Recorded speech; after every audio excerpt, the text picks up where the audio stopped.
Buenos días, doctora. Le damos muchísimas gracias por esta oportunidad, por la disposición de esta entrevista. Es un honor tenerla aquí presente. Estamos también infinitamente agradecidos porque, pues, gracias a esta entrevista nosotros como estudiantes pues, nos permite aprender mucho más en el ámbito antropológico y, pues, muchas gracias. Gracias a ustedes. Vamos a pasar con la primera pregunta. La primera pregunta es, ¿cuál es la relación entre sociedad, cultura y medio ambiente?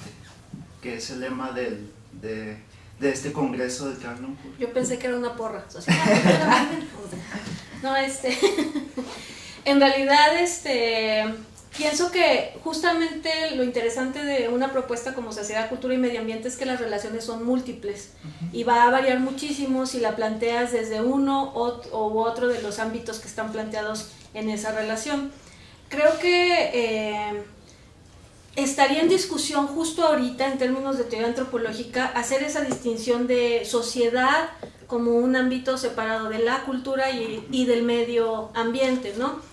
De entrada, digamos, estaría como en este momento cuestionándose la pertinencia de estas distinciones. Sin embargo, creo que también es una forma de proponer, revisar las relaciones que se han establecido tradicionalmente entre estos conceptos. A mí me parece que la noción de medio ambiente es interesante, sobre todo, por ejemplo, en las propuestas de los antropólogos cognitivos como Dan Sperber, que siempre han considerado el medio ambiente no tanto en términos de ecología, que es como se suele pensar, sino de todos los factores que intervienen en, digamos, en las dinámicas del hombre como ser social, biológico, psíquico y en un medio ambiente específico, decía Sperber, ¿no? Entonces, me parece que es un concepto amplio el de medio ambiente y que en realidad la cultura sería difícil, digamos, como encapsularla fuera de ese medio ambiente. Pero me parece que justamente de lo que se tratan estos eventos es de debatir todas las implicaciones de la relación entre esos términos, ¿no? Pasando a la siguiente pregunta, ¿cuál es su opinión acerca de la antropología que se está realizando aquí en el norte de México? Bueno, pues justamente acabo de presentar una ponencia sobre eso y creo que la misma mesa en la que participé daba cuenta de una antropología que dialoga poco entre sí, que está muy atomizada. Yo considero que en el norte nos hemos enfrascado primero en una discusión con Mesoamérica y luego en un intento o tal vez en un ejercicio excesivo de preocupación de marcar la particularidad, la especificidad del norte, y no hemos tenido puentes de diálogo entre los antropólogos que trabajan en el norte ni hacia otras áreas o hacia otras regiones. Entonces me parece a mí que ahorita hay un momento interesante que digamos que podría ser como un parteaguas en la antropología norteña. Primero, el simple hecho de que hay una escuela de antropología en el norte que tiene ya más de 25 años de presencia aquí y que ha abierto nuevas disciplinas, pues definitivamente se tendrá que traducir en una nueva etapa para la antropología norteña. Por otro lado, desde hace 2 décadas por lo menos, tal vez 3, la curiosidad o el interés por el norte ha crecido de manera muy importante respecto a lo que fue el interés por el norte en la antropología mexicana hasta la década de los 90. Entonces creo que hay ahorita muchos especialistas preocupados por entender qué pasa en el norte de México, en el noroeste de manera específica con los grupos indígenas y hay circunstancias interesantes que tienen que ver con el reflejo de problemáticas sociales en el país que se ven de manera muy clara en el norte, como es el asunto de la violencia. Entonces, creo que el norte ahorita está como en un punto en el que si la antropología empieza a plantearse términos de discusión, empieza a ponerse de acuerdo sobre los mecanismos y los términos desde los cuales se va a discutir el norte, se pueden empezar a hacer diálogos muy interesantes y la antropología norteña puede empezar a a plantearse como una antropología más, como una antropología local, la antropología del norte, desde el norte y emancipada de las redes, ¿no?, de la antropología que tenía antes con la antropología centralista, mesoamericanista, pero sin renunciar al diálogo con esa otra antropología, nada más desde el norte, ¿no? Volviendo al tema del norte de México, ¿cuál considera que son los temas, perdón por la redundancia, que tienen prioridad aquí en el norte? Fíjate que yo no sabría decirte qué temas son más relevantes que otros. A mí me parece que en gran medida el asunto de una antropología pertinente y relevante tiene que ver con el enfoque desde el cual la haces más que con el tema. Casi cualquier tema con un enfoque apropiado puede volverse un tema relevante, ¿no? Siempre pongo el ejemplo de la antropología del juego de Roger Quejoa, es decir, tú puedes pensar el juego, ¿por qué es importante el juego? Bueno, cuando haces un estudio del juego, digamos, desde una perspectiva que realmente plantea cuestionamientos profundos, resulta que hablar del juego te permite entender muchas otras cosas, ¿no? Entonces, a mí me parece que no hay temas, te podría decir lo más trillado, la violencia, la migración, ¿no? Que básicamente está ahí. Cuando digo trillados no quiero decir que no sean importantes o que no sean relevantes, sino que son temas que evidentemente pues son asuntos que hay que tratar. Sin embargo, creo que lo que debemos es hacernos preguntas adecuadas sobre cualquier tema que nos interese. El tema puede sonar en sí mismo como un tema vacío o tal vez un poco ocioso, ¿no? Pero si le haces las preguntas adecuadas, posiblemente encontrarás algo que sea relevante y que sea interesante, ¿no? Ya, digamos, tratando de responder esto de manera más específica, creo que un trabajo que está pendiente, no solo en Antropología del Norte, pero que empieza a verse como un tema muy, muy relevante, es el tema de la antropología de la infancia y de la antropología de la crianza, que ha cobrado auge en muchos otros contextos y que creo que en el norte sería muy importante que se empezara a abordar de una manera más sistemática, y eso implica un tema transversal, es decir, no es, digamos, con un grupo, sino podría trabajarse con todos los grupos culturales que habitan en el norte, y creo que eso sería un ejercicio interesante si tuviera que decir un tema, ¿no?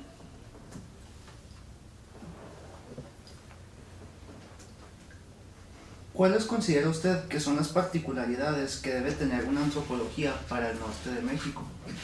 Yo creo que la primera es que sería muy importante que empecemos a hablar de la antropología desde el norte de México. Es decir, que se debe de entender la formación de los antropólogos en el norte, desde el norte, mucho en términos de la particularidad de la experiencia del propio antropólogo, es decir, está formado desde su experiencia personal, desde su contexto personal, y desde ahí le va a imprimir un toque particular a la forma en que observa, la forma que experimenta la alteridad y la construye como otredad, y de ahí construye un discurso antropológico. Entonces a mí me parece que en lugar de decir para el norte, deberíamos empezar en la escuela, en la formación de alumnos, empezar a hablar de esta antropología desde el norte, ¿no? Desde el estar aquí. Algo que yo aprendí hace 13 años prácticamente que estoy aquí, y algo que yo aprendí es que el contexto en el que estás te va llevando, ¿no? Te va inclinando hacia las cosas de las que son pertinentes hablar, y tienes que empezar, Levi-Strauss decía, dejarte llevar por la investigación, dejarte llevar por el contexto en el que estás haciendo la investigación, lo que el mismo contexto te va marcando como algo que es relevante. Y no olvidarnos que nosotros como antropólogos pues somos sujetos centrados, ¿no? Dicen algunos antropólogos ahora, es decir, pertenecemos a un contexto específico y desde ahí deberíamos empezar a decir cosas.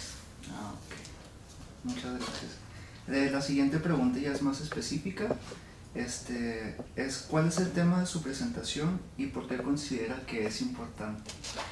Bueno, el tema de mi presentación es un análisis en realidad sobre cómo se construye el conocimiento antropológico en el norte de México, y tiene que ver con algo que a mí me preocupa, no sé si a todos les preocupe de la misma manera que a mí, pero que me parece que es una discusión que tenemos todos en el tintero, y que es la posibilidad de encontrar un concepto heurístico, en el sentido de un concepto que tenga valor explicativo, que tienda digamos que tires las líneas, que tienda los lienzos sobre los cuales vamos a pintar la antropología del norte.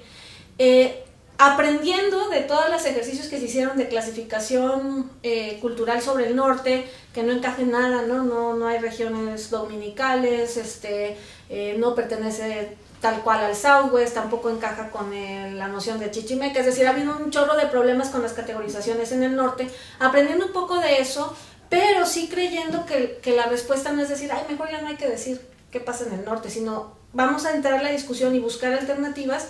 Yo me voy a experimentar con la noción de campo de estudio etnológico de Jocelyn de Jong, que es un concepto de principios del siglo XX, o sea, es un concepto añejo, pero que no se había como hecho el ejercicio de utilizarlo y que para mí tiene la ventaja de que es un concepto que no se refiere a fronteras geográficas o a fronteras medioambientales, sino se refiere a un ejercicio metodológico de límites, digamos de límites conceptuales, desde los cuales se puede hacer lo que dice un antropólogo que se llama Moya, un ejercicio de comparación controlado. Es decir, no comparar cualquier cosa con cualquier cosa, sino controlar qué estamos comparando con qué a partir de la noción de campo de estudio etnológico. Eso me parece un tema interesante porque me parece que, como les decía al principio, la antropología del norte está muy atomizada, todos estamos muy cómodos hablando y diciendo las cosas muy particulares de los grupos con los que trabajamos, que yo creo que se debe de seguir haciendo,